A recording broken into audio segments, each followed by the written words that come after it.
En el nombre del Padre, y del Hijo, y del Espíritu Santo. Amén. Ven, Espíritu Santo, llena los corazones de tus fieles y enciende en ellos el fuego de tu amor. Envía tu Espíritu, Señor, y todo será recreado, y renovarás la faz de la tierra. Oremos. Oh Dios, que has instruido los corazones de tus fieles con las luces del Espíritu Santo, danos el gustar de todos los rectos según el mismo Espíritu, y gozar siempre de sus consuelos. Por Jesucristo nuestro Señor. Amén. Gloria al Padre, y al Hijo, y al Espíritu Santo, como era en el principio, ahora y siempre, por los siglos de los siglos. Amén. Inmaculado Corazón de María, sé la salvación del alma mía. En nombre del Padre, y del Hijo, y del Espíritu Santo. Amén. Vamos a comenzar esta plática. Deseo que sea breve otra vez de este día, con un pasaje del Evangelio según San Juan, en su capítulo 16, versículo 5 y versículo 13. Versículo 5. Palabras de Jesús.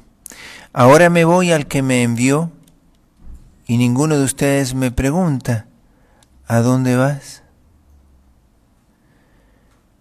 Y el versículo 13. Cuando venga el Espíritu de la verdad, Él los introducirá en toda la verdad, porque no hablará por sí mismo, sino que dirá lo que ha oído y les anunciará lo que irá sucediendo.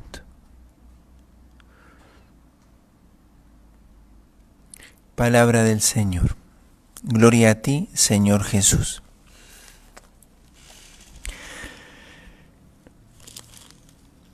Este pasaje del Evangelio de Juan lo vamos a ir escuchando estos días, ya más cerquita a la celebración de Pentecostés.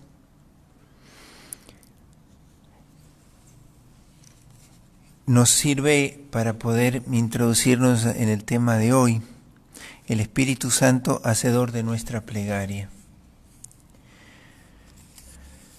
Ante una pregunta que yo podría hacerles, y podría darles un tiempo para que ustedes escriban cuál es la respuesta, podría como develar lo que cada uno de nosotros busca en la oración. Si yo les preguntara a ustedes, ¿cuál es el fin de la oración?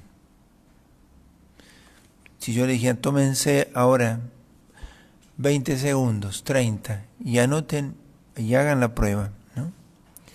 ¿Cuál es el fin de la oración?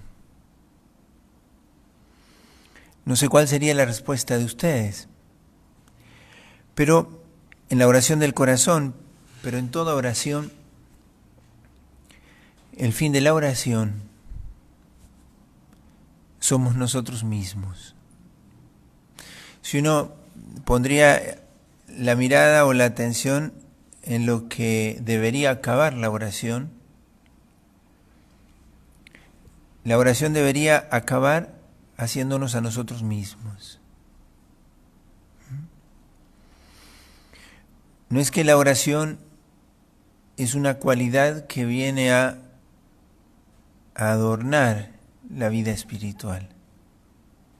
La vida espiritual es el desarrollo de la oración, del ser de cara a Dios sus hijos. Porque ¿qué es la vida espiritual? No es la dimensión espiritual de mi vida, sino es la vida del Espíritu. Y la vida del Espíritu es lo que anima todas las dimensiones de mi existencia, ¿no?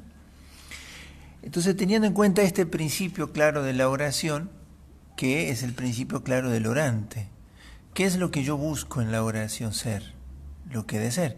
San Juan en su primera carta, capítulo 3, versículo 1, y lo dice con admiración. Primera de Juan 3, 1, la primera carta de Juan dice: miren cómo nos amó el Padre. Quiso que nos llamáramos hijos de Dios y nosotros lo somos realmente. Si el mundo no nos conoce es porque no lo ha reconocido a Él, ¿no? Palabra de Dios. Te alabamos, Señor. Esto es el principio con el cual hoy lo que vamos a decir, y voy a dedicarle un rato a responder preguntas, quisiera que a nosotros se nos imprimiera. Somos hijos de Dios, no solo nos llamamos, sino que en verdad lo somos. Y si el mundo no nos conoce, es porque no lo ha conocido a Él. En ese capítulo 16 de San Juan, Jesús mismo expresa una pregunta que Él supone que está en el corazón de los apóstoles. Dice: ninguno de ustedes me preguntó ¿a dónde vas? Pero dice: ustedes se han entristecido. Cuando yo les he dicho que me voy, ustedes se han entristecido, pero ninguno me preguntó ¿a dónde vas? Y entonces Jesús dice que ese destino suyo se los revelará el Espíritu Santo. Y al lugar a donde Jesús iba es a donde Él tantas veces, cuantas iba a la oración, develaba o mostraba que ahí estaba puesto su corazón, el anhelo de su corazón, ¿no? En Romanos 12:12, San Pablo a los cristianos les, como los llama, felices por la esperanza que sostiene su vida, ¿no? Dice así, ¿no? Romanos 12:12, alégrense en la esperanza, sean pacientes en la tribulación y perseverantes en la oración. Alégrense en la esperanza. Jesús, ¿a dónde iba? ¿A dónde iba tantas veces cuantas veces iba a orar? ¿No? Aquello que le daba razón a su existencia, porque Jesús era Dios. ¿Qué necesidad tenía de orar? Si nosotros a la oración le damos una función práctica, pragmática, ¿qué necesidad tenía Jesús de ir a orar? ¿A dónde iba Jesús cada vez que iba a orar? Estaba Jesús volviéndose cara a su Padre, de quien recibía su ser. Él era en relación a su Padre, ¿sí? Entonces, el poder nosotros reconocer la obra del Espíritu Santo, el poderla valorar, el poder vivir de la obra del Espíritu en nosotros, es esencial para la oración. Cuando venga el Espíritu Santo, Él los introducirá en toda la verdad. ¿Y cuál es toda la verdad? Si uno dice, cada vez que conocemos algo, vemos que hay tanto más que no conocemos. ¿Cuál es la plenitud de la verdad? Y si uno lo quiere describir a la verdad por lo que la inteligencia puede alcanzarla, nunca alcanzaremos toda la verdad con la inteligencia. Si la queremos definir por el amor, nuestra voluntad es tan pequeña y además tan condicionada por la impureza de nuestro corazón, tan incapaz de entregarse al amor sin medida. Entonces, ¿a dónde vas? ¿El Espíritu les revelará toda la verdad? Porque la totalidad de la verdad es la totalidad de la que yo he de ser, no de lo que yo he de saber. Y entonces la oración, lo que va haciendo en mí, no es develándome conocimientos de Dios, sino que me va asemejando a Dios. Y es eso lo que a nosotros también después se convierte en objeción o en dificultad para la oración, que es lo que yo quiero explicarles un poquito hoy también. Porque no es que nosotros no sepamos qué es la oración, más o menos, que no sepamos el valor de la Eucaristía, tal vez comulgamos todos los días, de la palabra de Dios. Cuántas cosas hemos ido aprendiendo de la espiritualidad cristiana o de la moral cristiana. Pero en realidad, el Espíritu Santo como hacedor de nuestra plegaria, que es el tema de hoy, el Espíritu Santo lo que quiere es acabar en nosotros lo que inició el día de nuestro bautismo. La plegaria en mí soy yo mismo. Es aprender a vivir de cara a Dios, aprender a vivir haciendo que Dios sea toda la esperanza en la que yo me he de alegrar. Yo me voy y ustedes todavía no conocen esto, por eso no comprenden. Pero cuando venga el Espíritu Santo, ustedes también pueden participar de la esperanza de la que yo vivo, nos podría decir Jesús. Entonces, ¿cuál es la vivencia del orante? Es que vive de la alegría de la esperanza, que para nosotros es una certeza, porque ya participamos por el Espíritu Santo de la plenitud de los dones de Dios. ¿Qué le falta a Dios por darte? Si al final de este día no sos santo, ¿por qué no lo serías? No porque Dios se hubiera reservado una gracia para tu santidad. No. Tienes en la plenitud de los dones con el don del Espíritu Santo, en el bautismo y en la confirmación. Si yo no soy santo, es porque simplemente no he correspondido a esa plenitud de dones. Le leo un texto de estos escritos de los padres. Felices en la esperanza. Desde el primer momento del despertar del Espíritu por la gracia, el pensamiento consciente del hombre y sus aspiraciones pasan de la criatura al Creador, de lo que es terrestre a lo que es celeste, de lo que es temporario a lo que es eterno. Es allí donde se encuentra su tesoro y allí también su corazón. No espera nada de aquí abajo, todas sus esperanzas están en el mundo por venir. Su corazón renuncia a todo lo que pertenece a este mundo, nada en él lo atrae ya, y él no espera ya ninguna alegría. Se regocijan los bienes que vendrán, ellos son los que espera firmemente poseer algún día. Ese trasplante de los tesoros del hombre y de los deseos de su corazón es uno de los rasgos esenciales del espíritu despierto y ardiente. Hace del hombre un peregrino que sobre la tierra busca su patria, la Jerusalén celeste. Tales deben ser las características de todos los cristianos que recibieron la gracia. Es por ello que el apóstol prescribe también en otro lugar: si habéis resucitado con Cristo, es decir, si habéis sido despertados en el Espíritu por la gracia de Cristo, a eso le llama ser orante, haberse despertado por el Espíritu de cara a Dios, buscad las cosas de lo alto, allí donde se encuentra Cristo sentado a la diestra de Dios. Poned vuestro afecto en las cosas de lo alto, no en la de la tierra, pues estáis muertos y vuestra vida está oculta con Cristo en Dios. El apóstol quiere decir aquí que vosotros estáis muertos para todas las cosas terrestres, creadas, temporarias. ¿Por qué entonces no ardemos en espíritu? Porque estamos ocupados en una gran medida y a veces exclusivamente con nuestros propios asuntos, en asuntos de este mundo y de la vida exterior, de tal modo que el espíritu, aunque se haga sentir aún, tiene su actividad limitada. Si queremos inflamar el espíritu, debemos tomar conciencia de la mala orientación de nuestras actividades, sobre todo de su orientación hacia las cosas mundanas y terrestres, y debemos entrar más profundamente en la contemplación de lo que es divino, santo, celeste y eterno.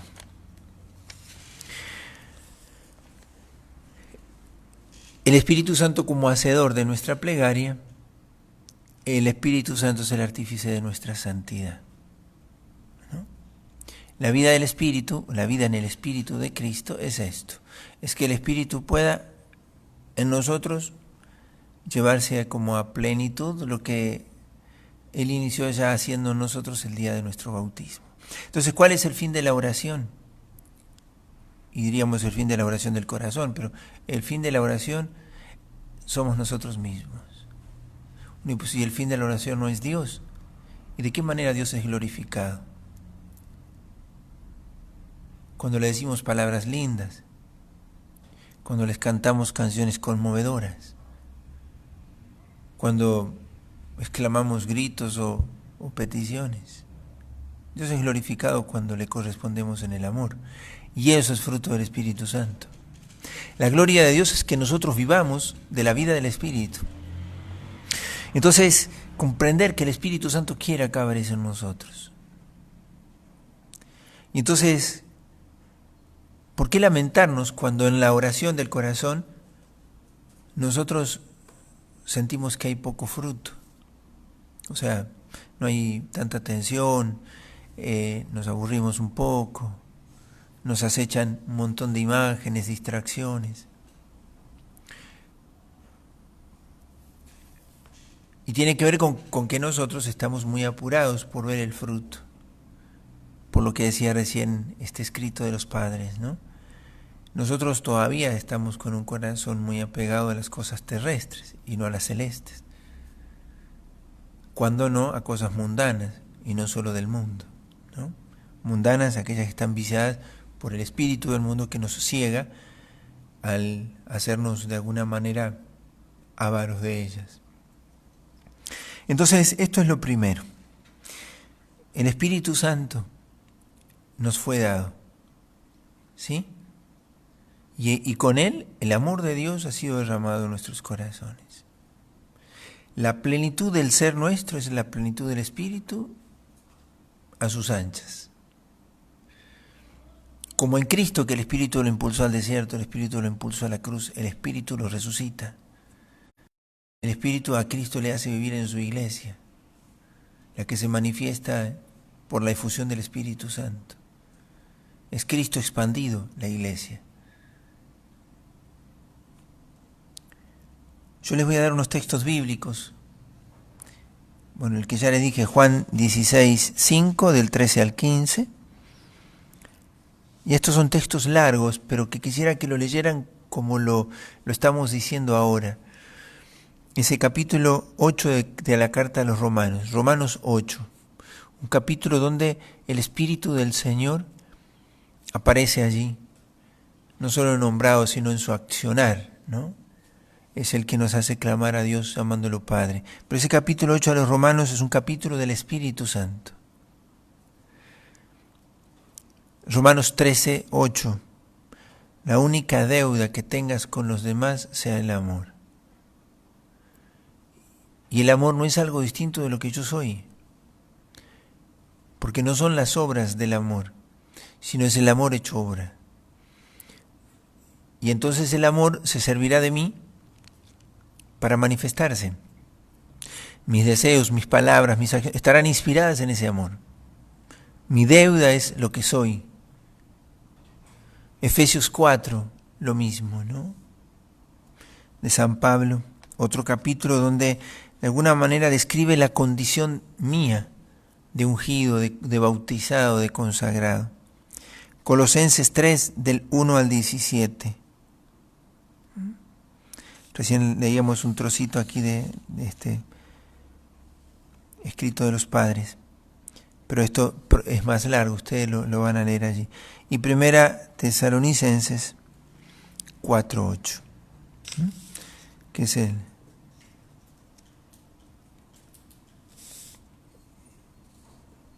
donde Pablo también habla del Espíritu Santo.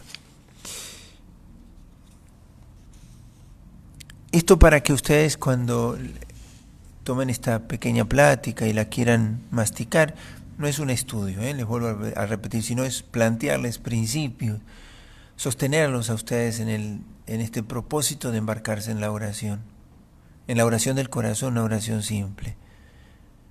No hemos nosotros de hacer compleja la búsqueda que hace de nosotros la oración.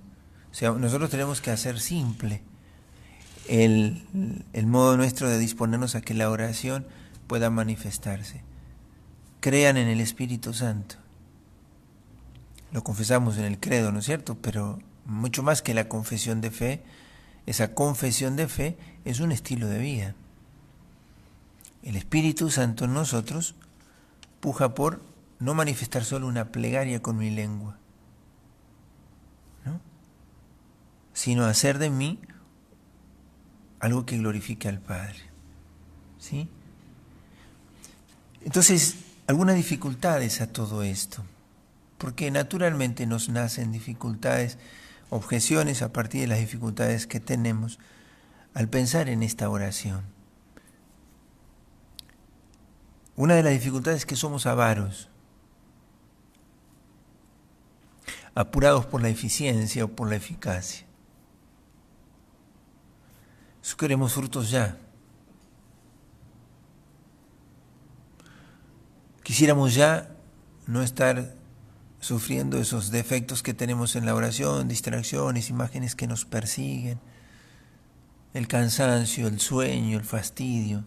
Todo eso nos viene porque recuerdan, si en algún momento creo que lo dijimos, ya ni lo recuerdo bien, el tema de la desolación, pero vamos a decir algo después cuando responda alguna pregunta.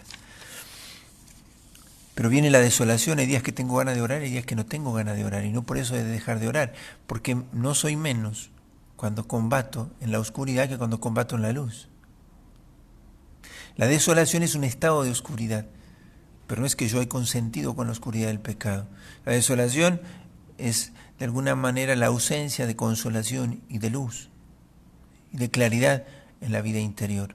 Pero eso no hace menos meritorio mi combate, al contrario, más fortalecido aún si persevero fiel. Pero a veces soy avaro, ¿sí? Y al no ver los frutos abandono la oración, porque me cansé, porque me bajó el sueño, porque ya me aburro. Eso viene después como objeción. Segunda dificultad, somos muy sensuales. La dificultad de la sensualidad. Necesitamos, entre comillas, sentir. Porque vivimos en un mundo de sensaciones. Cuando no somos impuros. ¿Sí? Consentimos con miradas, con pensamientos, con deseos, con sensaciones que son suscitadas o dadas por la mundanidad. Decimos esto no nos va a afectar, pero miramos novelas, películas, series, donde manifestaciones de afecto, conversaciones, gestos, son sensuales. Y la pregunta es, ¿esto es de Dios? Esta es una pregunta que los padres del desierto invitan a hacer a aquel que se quiere introducir en la oración, ¿sí? ¿Esto acaba en Dios? No, bueno, déjelo ya. Uno diría, pero ¿no es muy dura la respuesta? Bueno, es que al desierto no se entra a pasear. A la oración no se entra a probar. A la oración se entra a una decisión de ser o no ser. El Espíritu quiere hacerte, no aparecerte, o que parezcas hombre de oración. Quiere hacerte hombre de oración, quiere glorificarse en ti. Glorifícate en mí, podríamos decir nosotros. Señor, glorifícate en mí. Eso lo dijo Jesús. Padre, glorifícate en mí. Lo podemos decir nosotros. El mismo Espíritu que inspiró a Cristo puede inspirarnos a nosotros. Glorifícate en mí. No sería presunción. No. Es Dios quien ha sido con nosotros tan audaz, digámoslo así. Es Dios quien se ha fiado de nosotros más de lo que nosotros mismos nos fiaríamos. Somos sensuales. Entonces, ¿cuántas impurezas ensombrecen, oscurecen nuestra oración? Es una dificultad. Ya hemos dicho algunas de esas en este camino del desierto. ¿Sí? ¿Qué buscas en la oración? ¿Sentir o amar? Estarse amando al amado, diría San Juan de la Cruz. ¿Sí? O buscamos sentir esa música que nos haga sentir complacencia, esa predicación que nos parece encender en gusto, pero que al final hace que mi corazón no responde porque ame, sino porque se sintió bien y con gusto y se sintió un gran entusiasmo. Pasó un rato y ya olvidé lo que el Señor ponía en mi corazón. La dificultad de la sensualidad que está en recostarme, buscar los espacios que más me acomoden y me gusten y me complacen, ¿sí? Entonces hago lo que me gusta y lo que no me gusta lo retaseo. Sigo las cosas que me dan placer y las que no ya las empiezo a justificar que no las voy a hacer. La sensualidad es una dificultad. ¿Cuán capaces somos para las mortificaciones? ¿En qué nos decimos que no? Lo quiero, lo hago. Me gusta, lo hago. No me gusta, ya lo dejo. Me cuesta, ya no lo lucho. La sensualidad. Otra dificultad. Somos avaros, sensuales y terceros impacientes. Calculadores. Tiene que ver con algo que creo haber dicho ayer en la plática. O sea, nosotros entramos al desierto sin planes. En todo caso, el plan es que Dios lo sea todo en mí. Cristo lo sea todo en todos. Somos calculadores. Donde ya no se ha dado lo que esperaba, ya estoy poniendo en duda si tengo que seguir por acá. Porque tengo que ir como rompiendo planes. Yo esperaba esto, yo esperaba esto otro. Y soy impaciente porque ya encuentro dificultades y cambio caminos y dejo un libro y tomo otro. Empecé la lección un día, el otro día ya no la hago. Un día rezo el rosario y el otro rezo la mitad. Sí, hago propósito de semana, voy a misa todos los días y la otra ya no tengo ganas ni siquiera ir de un día más. Somos impacientes porque no obtenemos lo que esperamos, porque vamos detrás del Dios que nosotros nos imaginamos y queremos. No detrás del Dios que nos quiere, que se me va a revelar como es, no como yo quiero que sea.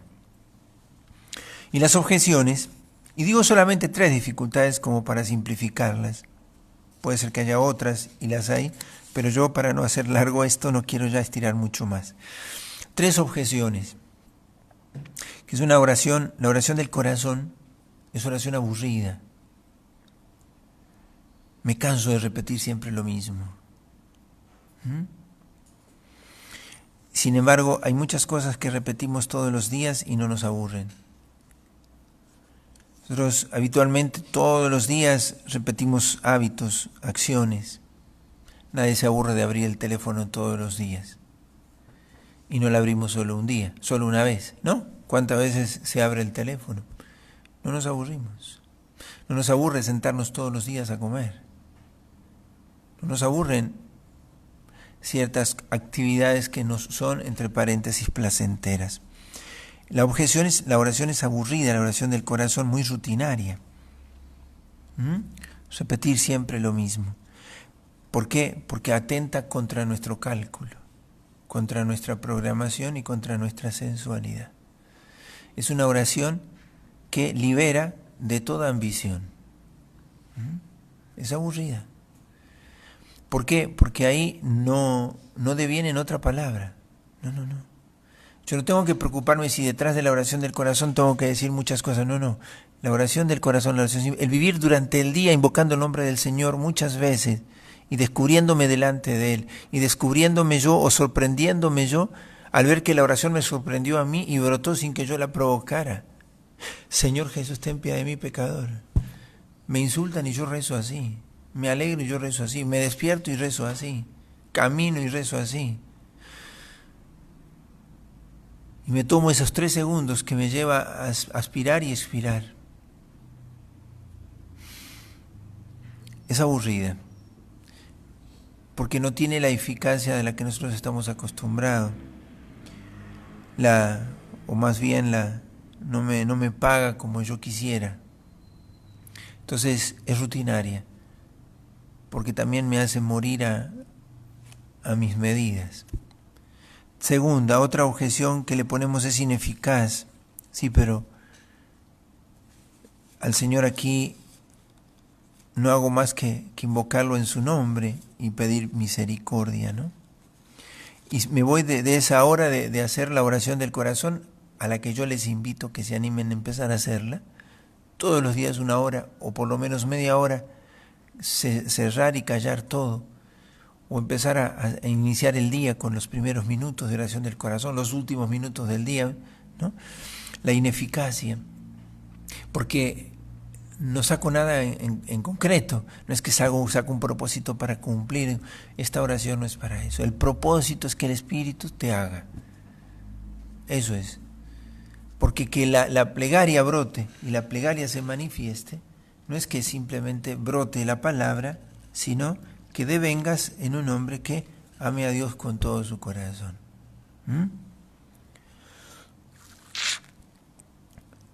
Y tercero, es difícil.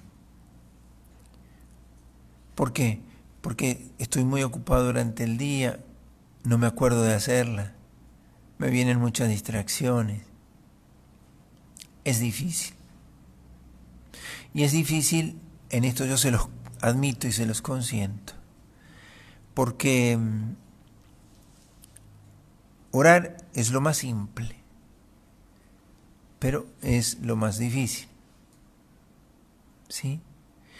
Porque orar, como lo estamos queriendo explicar hoy, es lo más simple. Es dejarle a Dios hacernos.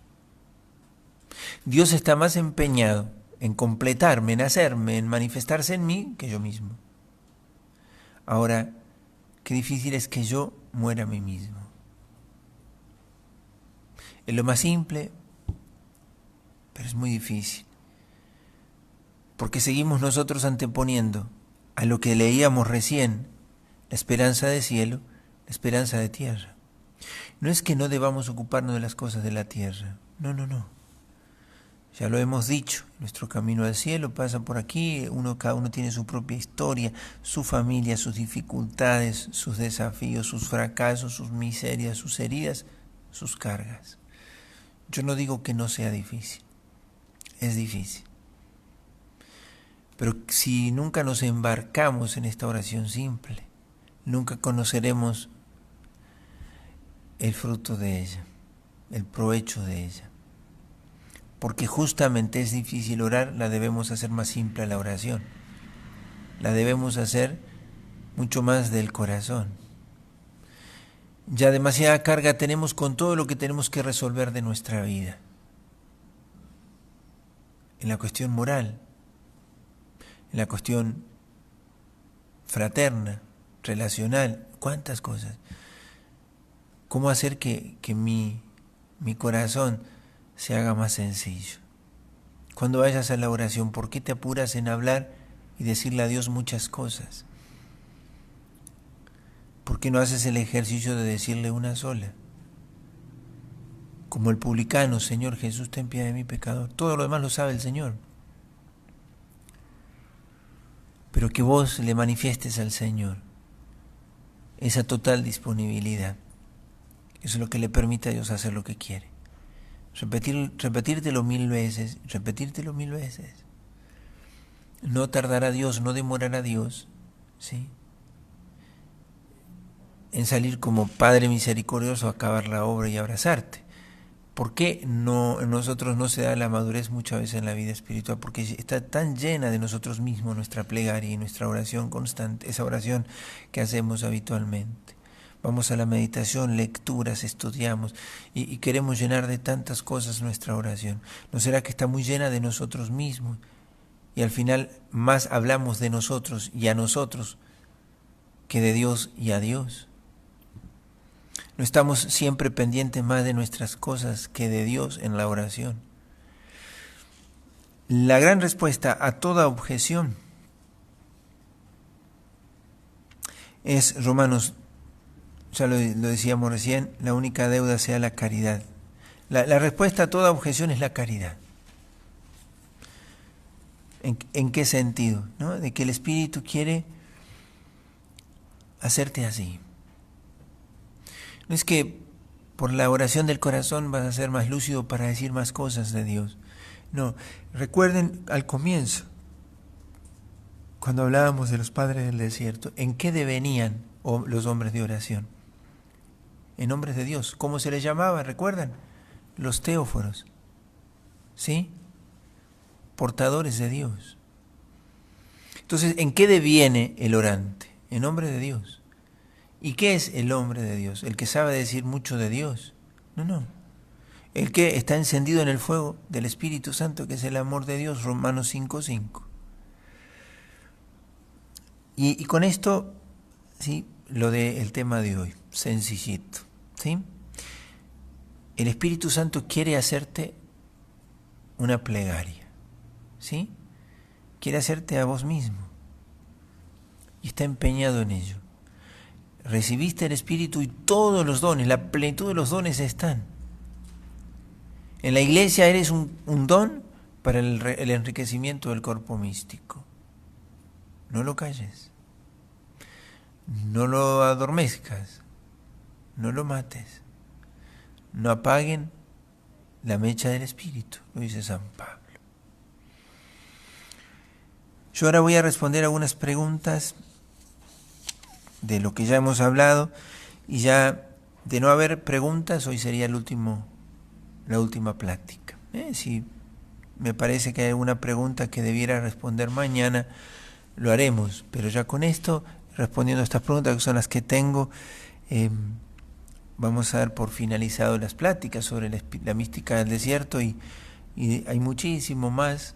Yo les invito a que lean el relato de un peregrino ruso, la filocalia de la oración, el arte de la oración de Teófano el Recluso, ese breve texto que les he comentado, que lo voy publicando de a partecitas, el método de la oración esicasta. Déjense conducir por los grandes maestros de la oración del corazón, ¿sí? Pero sobre todo, practica la oración. No es tanto lo que aprendas de ella cuanto te embarques en ella y le creas al Espíritu, ¿sí? Nadie de ustedes me pregunta dónde vas, dice Jesús, porque a donde yo voy, todavía esa esperanza no está sembrada en ustedes. Pero en cuanto venga el Espíritu Santo, ustedes también tendrán en el horizonte de su existencia el corazón de mi Padre. Ustedes también podrán llamar a Dios Padre. No solo nos llamamos, sino que en verdad somos hijos de Dios. Y si el mundo no los conoce, es porque no lo ha conocido a Él. Si el mundo no los reconoce como propios, benditos sean, porque han devenido en hombres de Dios y no en hombres mundanos. Vas a sentir eso si te haces hombre de oración, de que ya no sientes el gusto por las cosas de aquí, que de pronto soportas cosas que nadie soporta, que de pronto sientes y te estremeces por la necesidad del otro y no puedes pasar indiferente. Sientes que la caridad te quema de adentro y que no puedes ser indiferente ante un mundo que no cree en Dios. Y sientes deseo de la mortificación y deseo del amor y el deseo de predicar y el deseo de callar por amor de Dios. Lo que provoca el Espíritu Santo en nosotros es lo que vemos en los santos. Por eso no te asustes si de pronto sientes que el mundo te hace a un lado. A tiempo sucedió. ¿Por qué no vais a hacer que estabas andando por sus mismas vías y de pronto te saliste de sus caminos y ellos te consideran extraño? Ya no haces fiestas como lo hacías antes, ya no hablas como antes, ya buscas espacios de soledad y silencio y no huyes de la gente, porque a la vez eres capaz de amar y de ocuparte del que sufre al ladito tuyo y lo escuchas con paciencia y no le rehuyes al que te viene tantas veces a molestar con su palabra o con su problema. Como Jesús, que cuando la multitud lo buscaba lo atendía, pero después quedaba solo. Mateo 3 y 14. Jesús atendía a multitud, después se quedaba solo. ¿Por qué? Porque el Señor habitaba allí donde estaba toda su esperanza de su humanidad, ¿no? A donde voy ustedes no saben, pero Jesús estaba orientado hacia su Padre. Su humanidad estaba orientada hacia allá. Él, como verbo, nunca había abandonado eso, pero su humanidad estaba tirada hacia allá. Y por eso Jesús buscaba tiempos de soledad, porque su humanidad necesitaba experimentar también este estar de cara a Dios. Y Jesús eso no lo alejó de la multitud. Por eso no hay que contraponer hombre orante con hombre apóstol. El apóstol es el orante, porque el alma de todo apostolado es la caridad. La caridad sobre todo que se alimenta en la Eucaristía. Por eso no hay apóstol si no hay hombre orante, hombre encendido en la caridad del Espíritu Santo. No hay que engañarse. Respondo a las preguntas, ¿sí? ¿Cuál es la atención en la oración? ¿A qué se refiere cuando dice atención?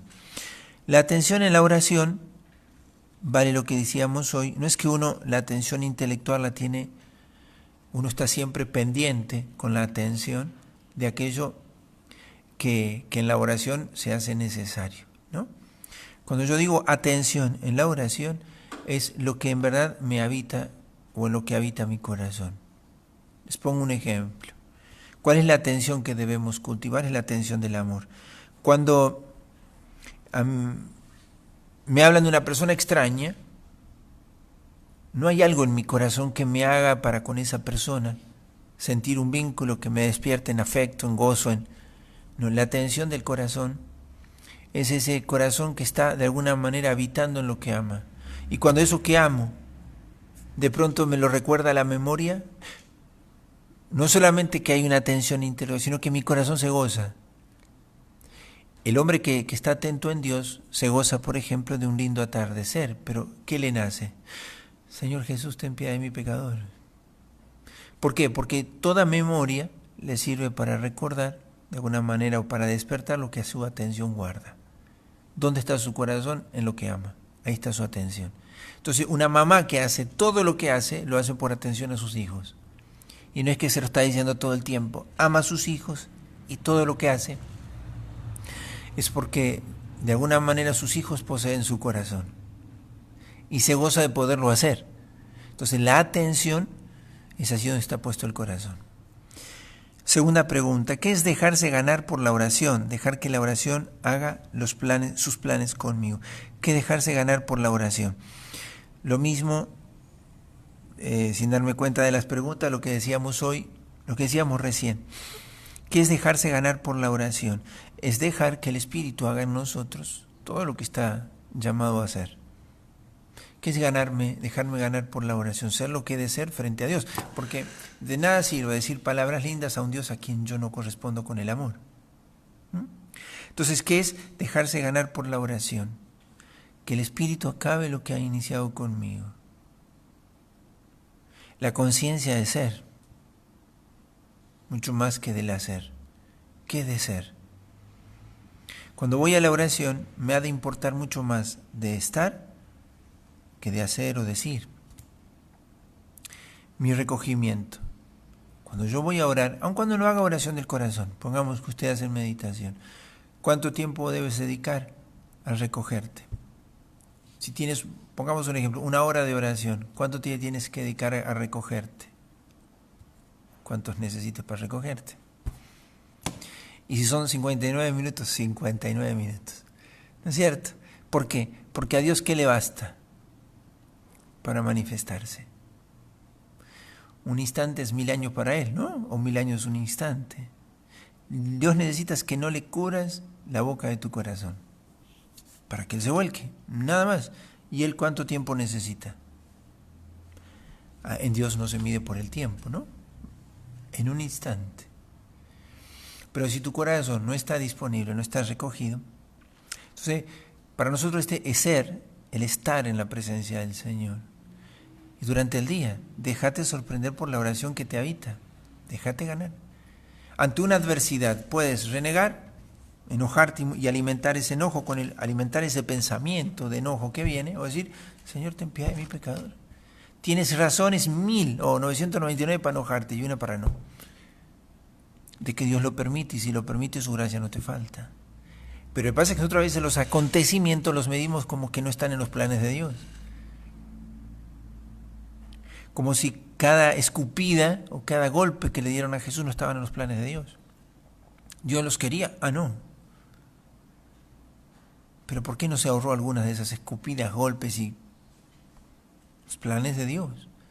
Dios lo permite en la libertad de las personas, ¿no? Entonces, nosotros, esto de podernos de alguna manera descubrir o descubrirnos,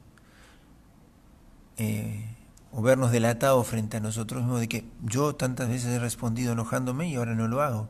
Y tendría razones. Si pienso mundanamente, sí. Pero si pienso como hijo de Dios, tengo una, que soy hijo de Dios, y ya está. Si no, Jesús hubiera tenido razones para enojarse. Dejar que la oración haga sus planes conmigo. Y bueno, lo mismo. El plan de la oración en mí, o el plan de Dios en mí, el plan de la oración es que yo sea un lugar donde Dios pueda glorificarse. Porque mi plan es ser, no es hacer algo, es llegar a ser aquello para lo cual estoy llamado, ¿no? Tercera pregunta, ¿las distracciones en la oración van a terminar algún día? Esta pregunta es, digo, ¿las distracciones en la oración van a terminar algún día? Miren, depende a qué le llamemos distracción, ¿no es cierto? Respondo así, con gracia, ¿sí vale? Me nace esta respuesta. Las distracciones van a acabar cuando dejes de hacer macanas, cuando dejes de andar buscando atajos para... Entonces, se van a acabar las distracciones algún día y depende de vos, ¿no es cierto? ¿Sí? Hasta la hora de la muerte nuestra atención no va a estar toda en Dios, ¿sí?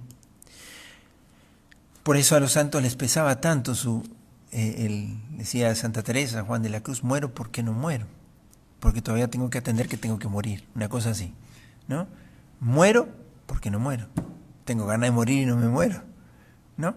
Entonces, todavía en nuestra humanidad hay algo en lo cual debemos ocuparnos. San Juan de la Cruz, cuando habla de la en llama de amor viva, ¿no? Ese poema creo que lo pusimos en alguna de las pláticas, o lo leímos, rompe la tela de este dulce encuentro. Hay algo que al santo le sigue ocupando y parece que le sigue estorbando entre él y Dios. Y eso lo decía un padre del desierto, no recuerdo quién, pero él decía, entre tú y yo hay un problema. Y él decía, yo. Eres todo y yo soy nada. Y cuando yo no me reconozco así, entonces entre tú y yo hay un problema, que soy yo, ¿no? Pero lo dice así de una manera muy sencilla, ¿no? Entonces las distracciones en la oración van a terminar algún día. Y yo creo que nos son de mucho provecho las distracciones. Es lo mismo que las pruebas o los pensamientos que vienen. ¿Por qué?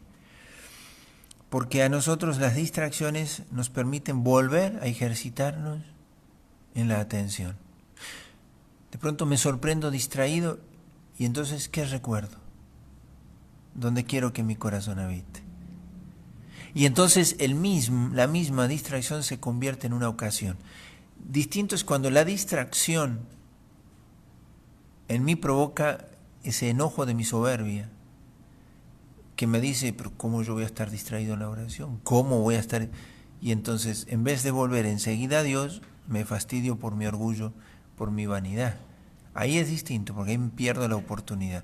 En cuanto me veo distraído, ¿qué hago? Señor mío y Dios mío, Señor Jesús, ten piedad de mi pecador. La misma distracción hace que yo vuelva a elegir en quién quiero habitar. Cuarto, ¿cuál es la diferencia entre noche oscura y el desierto? Noche oscura es un estado del alma.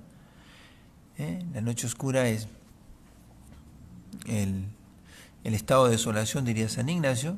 Hablando aquí, hablamos de noche oscura provocada por Dios, ¿no es cierto? En el proceso del alma hacia Dios, Dios para purificar al alma de los apegos desordenados lo pone en la noche oscura, donde va purificando sus apegos, sus búsquedas egoístas, sus afecciones desordenadas, ¿sí? Entonces Dios quita consuelos, Dios quita esas complacencias en las que nos entretenemos para que no abandonemos la búsqueda de Dios, quedándonos en los consuelos de Dios. ¿Por qué? Porque naturalmente nosotros vamos apegando el corazón a lo que se nos va develando como gustoso y bello. Y lo gustoso y bello es trampolín para Dios, pero Dios es mucho más que lo bello y lo gustoso de las criaturas. Él es el Señor de las criaturas, es el que hizo lo bello y lo gustoso. Entonces Dios pone en esos estados para hacer que nosotros caminemos en la fe y no en los consuelos o gustos que nos dan las cosas, para no detenernos allí. ¿Qué tenemos que hacer en la noche oscura? Con paciencia estarse, sin violentarse más que en estar fiel a los propósitos, sin mudar propósitos. Ahora, en cuanto al desierto, el desierto es el alma, el desierto es el lugar en el que todo esto se debate. Cuando hablamos aquí, no hablamos de sequedad, ya explicamos la sequedad en un momento y dimos el número del catecismo. La sequedad es otra cosa, tiene que ver con la noche oscura. La asedia tiene que ver con otra cosa, que es el estado de hastío de las cosas de Dios, pero por culpa nuestra. En cambio, el desierto es para nosotros el lugar donde acontece Dios. Es el lugar de vivir de mi vida de cara a Dios. Yo aquí cuando hablo de desierto hablo de eso, de la habitación del Espíritu, ¿sí? Es donde el Espíritu a sus anchas puede hacer florecer en mí todo aquello que la gracia puede hacer, ¿no? Entonces cuando yo hablo de desierto es ese centro de donde yo me pongo de cara a Dios, de donde yo decido, que también los padres le llaman corazón, que así está en el catecismo. El corazón es el lugar donde yo decido qué quiero ser, o sea, de cara a quién quiero vivir. Y por último, ¿qué hago si tengo turbación en la oración? Ya lo hemos dicho con la respuesta que decíamos recién. Lo primero que tienes que hacer es nunca acabar pensando en vos mismo. Todo sirve para que yo me vuelva a refugiar, ¿sí? Recuerdan, la plegaria y la humildad, las dos alas, para refugiar mi alma en el desierto. En el lugar donde yo sigo siendo de cara a Dios. Dios es fiel. Dios no se ausenta, ¿sí? Dios es, y eso es un pilar en la oración del corazón. Dios lo sabe todo, ¿sí? Dios lo puede todo y Dios me ama. Recuérdenlo, ya lo dijimos en algún momento. Entonces, ¿qué hago si tengo turbación en la oración? Volver. No andarme indagando de por qué ahora y esto y Señor Jesús, ten piedad de mi pecador. Vuelve todo. Y si paso toda la hora solo con la plegaria del corazón, toda la hora, no la consideres inútil. Si no pones tu corazón en la presencia de Dios, si no te refugias en el corazón, allí donde te habita Dios, cualquier cosa te va a sacar de la atención en Dios. Yo sé que este camino de oración, del que hemos hablado todos estos días, es arduo. Es simple, pero difícil, ¿no? Porque no corresponde tanto al molde nuestro, de tantas prácticas y de tantas fórmulas. Puedes hacer del Padre Nuestro tu oración del corazón o el Ave María. Ayer decíamos del Rosario. El Padre Nuestro es palabra de Dios y por tanto como la oración del corazón puede hacerse tu oración del corazón también. Alguna vez rezar el Padre Nuestro 1 hora sin apuros o el Ave María. Lo que quieras, pero empieza a ejercitarte a invocar el nombre de Jesús, y si puedes 1 hora todos los días, y el mundo te dirá es pérdida de tiempo, es ineficaz, no sacas provecho, son objeciones y dificultades de quienes lo miran con ojos mundanos. No busques la eficacia, no busques lo práctico, digamos el fruto práctico inmediato. Cree en el Espíritu Santo, ¿sí? Cree, es una persona de la Santísima Trinidad. Sopla donde nadie se da cuenta. Susurra como a Elías en el monte Oreb, en el silencio de tu corazón. Si hay muchos gritos y mucha sensualidad en tu corazón, empieza a dejarle al Espíritu purificar ese corazón. Y hay una dificultad que me olvidé de anotarla y ahora se me vino antes de terminar. Uno de los problemas, de las grandes dificultades, que es dificultad y objeción a la vez, cuesta encontrar maestros para la oración. Muchos te enseñarán prácticas, fórmulas, recetas. Esta es una dificultad y a la vez una objeción. No tengo quien me enseñe a orar. No es fácil encontrar orantes. Y en esto decirles lo que los padres del desierto lo dicen y también lo recoge San Juan de la Cruz. No puede orar el que no puede enseñar a orar el que no ora. O sea, y dice San Juan de la Cruz, pero también en esto muy similar, dice, mira en las manos de quien te confías. Tal es el maestro, tal será el discípulo, ¿no? Esto es una real dificultad, la falta de maestros en la oración. Hay muchos libros, pero aquí lo que nosotros necesitamos es que alguien nos enseñe a orar. no cosas sobre la oración. Alguien que se ponga a la par y te lleve por el camino de la oración y no te abandone hasta que no puedas caminar como una persona madura en la oración. Es una objeción real, una dificultad real, que la escucho por otro lado, no como una pregunta para esto, pero ante estas pláticas que hemos dado, hay quienes han manifestado, nunca nadie me ha enseñado por acá. He buscado y siempre me han enseñado recetas o métodos así intelectuales, pero no se han puesto a caminar conmigo en la oración. Maestros en la oración hacen falta. Que los papás lo sean de sus hijos, que los maestros lo sean de sus alumnos, que los catequistas lo sean de sus catequizandos, que los que son formadores en los grupos no solo se dediquen a formar intelectualmente enseñando cosas, sino que sean formadores de almas, de afectos, de voluntades, de inteligencias, que formen el corazón, que sean capaces de, con su ejemplo, atraer hacia Cristo. Tener mucho más presente al Espíritu Santo.